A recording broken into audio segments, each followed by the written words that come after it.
সামনের চ্যালেঞ্জ একটা সরকারের জন্য যেরকম হয় গতানুগতিক কিছু চ্যালেঞ্জ তো থাকেই, তবে এখন একটা প্রক্রিয়া শুরু হয়েছে যে বিভিন্ন সংস্কার বিষয়ে ঐক্যমতটা গড়া।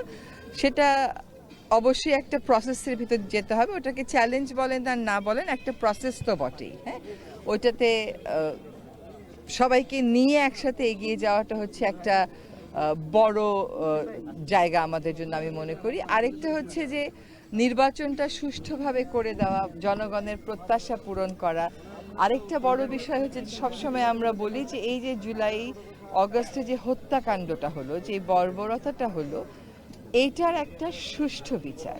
এখন আমাদের সীমিত সময়ে আমরা অবশ্যই চেষ্টা করব যে মানুষকে এই বিচারের কিছু কিছু রায় যদি মানুষের সামনে দিতে পারি, তাদের মধ্যে যেন ওই আস্থাটা আসে যে সত্যি এই বর্বরতার একটা বিচার হবে।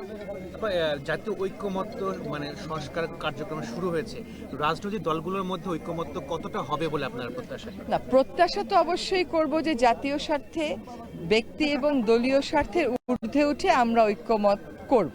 কিন্তু এক একজন মানুষ তো এক একটা বিষয় এক একভাবে দেখে, দৃষ্টিভঙ্গি এক একভাবে আনে। তো সেই দৃষ্টিভঙ্গির যে তফাৎগুলো আছে সেগুলোকে কমিয়ে কমিয়ে একটা জায়গায় নিয়ে আসা, সেটা একটু সময় লাগবে, একটা প্রক্রিয়ার ব্যাপার। সেখানে নিশ্চয়ই তারা সবকিছুর ঊর্ধ্বে উঠে জাতীয় স্বার্থকেই প্রাধান্য দেবেন, এবং তারা তো আরো অনেক বেশি অভিজ্ঞ আমাদের অনেকের চাইতে, তাই না?